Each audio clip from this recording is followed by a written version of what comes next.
This video is going to go through the steps for a two-stage refrigeration system health check. We will begin by getting the balance pressures of the system. The system must be off for a minimum of 12 hours before we do this.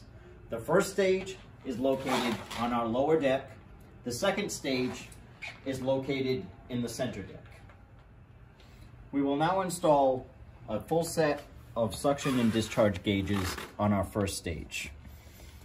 On this system, this is the suction side of the first stage.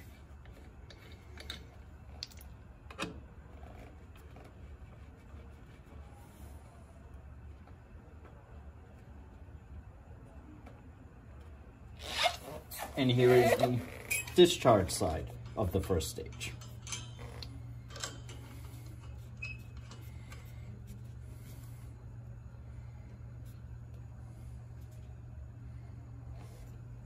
Please note, I did not actually open the access valves at this point.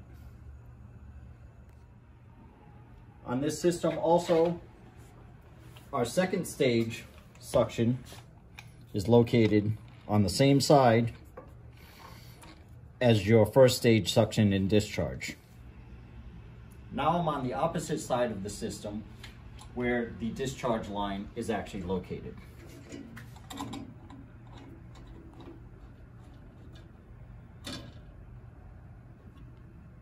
Now that our gauges are applied, we will now take the first stage balance pressure. This is done through the discharge line.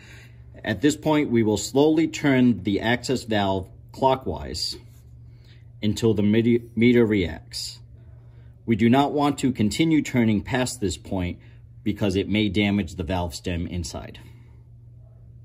We will now record this on our data sheet.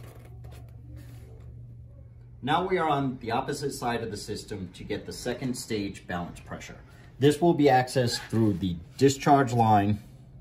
You will slowly turn this access valve until you get a reaction on the meter. Please do not over tighten this. This reading will now be recorded as the second stage balance pressure. We are now at the rear of the chiller where I've already connected the shorting loop. Please note the gauge is in line with the output and the ball valve is in line with the return to the system. We are now going to set up the running conditions for our health check.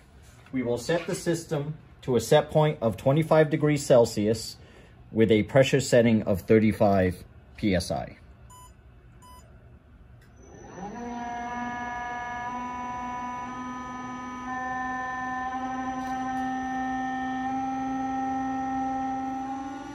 We will now slowly adjust the ball valve so the VFD reads 40 plus or minus 2 while controlling at 35 psi.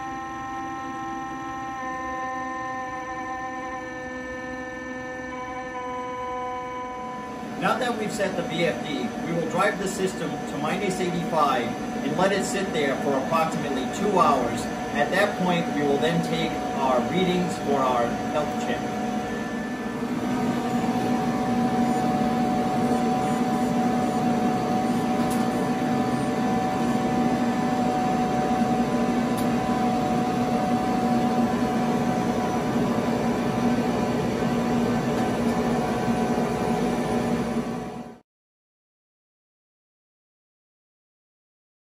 These are the health check readings we will be taking after we reach minus 85 and let the system sit for 2 hours.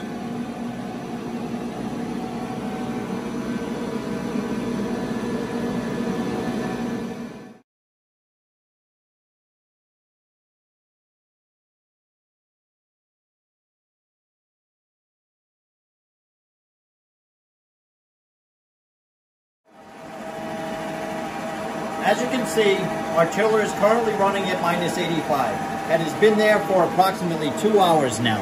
We will now start to take our test readings. The first ones we will take are the RTD temperature,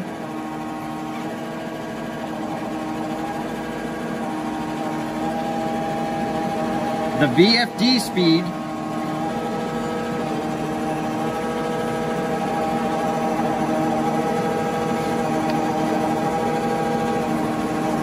and the pressure PSI.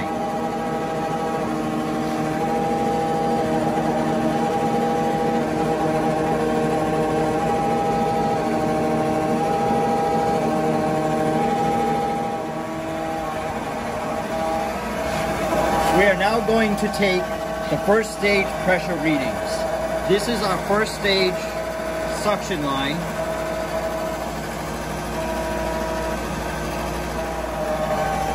And our first stage discharge.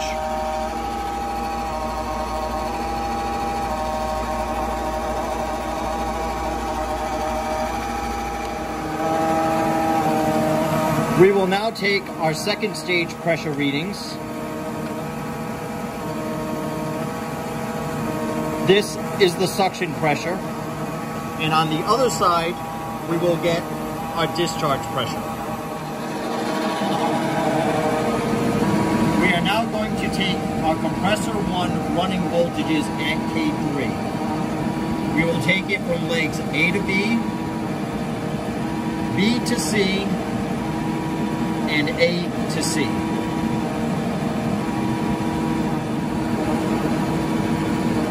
We will now take our compressor 2 running voltages from K4.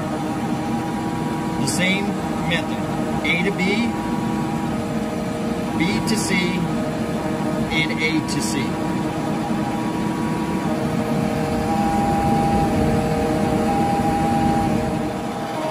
We are now going to take the compressor 1 readings off of the K3 relay.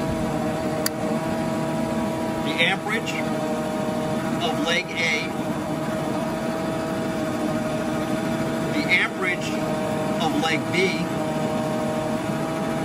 and the amperage of leg C.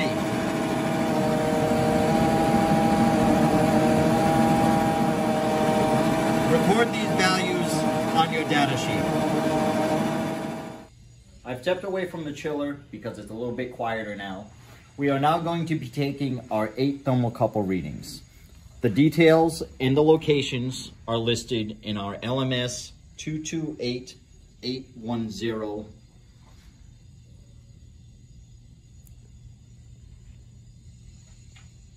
I will now show you how to take a proper thermocouple reading. We are now going to take the thermocouple readings. We are using a PiCal 525B for its highly accurate readings. You will place the thermocouple in the top to get your reading.